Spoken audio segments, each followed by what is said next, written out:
एक तरफ PM Modi America दौरे पर है, दूसरी तरफ इस बीच उनका एक बड़ा बयान सामने आया है। इस बयान में उन्होंने पाकिस्तान को आतंकवाद के मुद्दे पर नसीहत दे दी है। वैसे देखा जाए तो भारत की तरफ से पाकिस्तान को बार बार नसीहत दी गई है, क्योंकि पाकिस्तान भारत से बातचीत करने के लिए बेताब रहता है, क्योंकि वो भूखमरी और कंगाली से मर रहा है। वो चाहता है कि अगर बातचीत हो जाएगी तो पाकिस्तान को किसी बहाने से भारत से कुछ ना कुछ मदद मिल जाएगी। लेकिन भारत हर बार उसे नसीहत देता है, जब तक वो आतंकवादियों को पालना बंद नहीं करेगा तब तक भारत उसे किसी भी मुद्दे पर बातचीत नहीं करेगा। लेकिन एक बार फिर से पीएम मोदी ने पाकिस्तान को नसीहत दी है। क्या कुछ नसीहत दी है, आइए आपको दिखाते हैं। मीडिया रिपोर्ट्स के मुताबिक प्रधानमंत्री नरेंद्र मोदी ने G20 पर्यटन मंत्रियों की बैठक को वर्चुअली संबोधित किया। इस दौरान उन्होंने कहा कि G20 की मेजबानी के दौरान हम लगभग 200 से अधिक बैठकों का आयोजन देश में 100 अलग अलग जगह पर कर रहे हैं। पीएम ने कहा कि कहते हैं कि आतंकवाद बांटता है लेकिन पर्यटन जोड़ता है। वास्तव में पर्यटन में सभी क्षेत्रों के लोगों को जोड़ने की क्षमता है,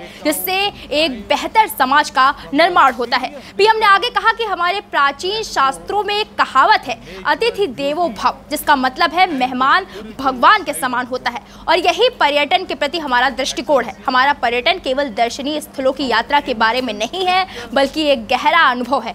मुझे ये जानकर प्रसन्नता हुई कि UNWTO के साथ साझेदारी में एक G20 पर्यटन डैशबोर्ड विकसित किया जा रहा है। उन्होंने कहा कि मुझे खुशी है कि हम सतत विकास लक्ष्यों की पूर्ति के लिए पर्यटन क्षेत्र की प्रासंगिकता को भी पहचान रहे हैं। हम हरित पर्यटन, डिजिटलीकरण, कौशल विकास, पर्यटन, MSME और गंतव्य प्रबंधन के 5 परस्पर क्षेत्रों पर काम कर रहे हैं। ये हमारी प्राथमिकता को दर्शाता है।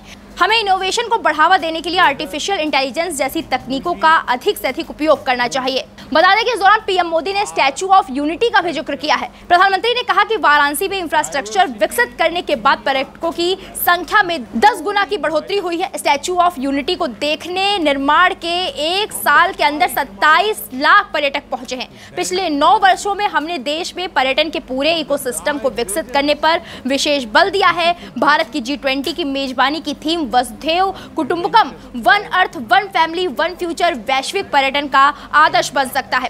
त्योहारों का जिक्र करते हुए पीएम ने कहा कि भारत त्योहारों का देश है। साल भर पूरे देश में हमारे त्योहार होते हैं। गोवा में जल्द ही साओ जोआओ फेस्टिवल आने वाला है, लेकिन एक और फेस्टिवल है, फेस्टिवल ऑफ डेमोक्रेसी, जिसमें आपको जरूर जाना चाहिए। अगले साल भारत में लोकसभा के चुनाव होने हैं। करीब 1 महीने से अधिक समय तक लगभग 1 अरब मतदाता इस त्योहार को मनाएंगे, जो लोकतांत्रिक मूल्यों में उनके दृढ़ विश्वास की गवाही देता है।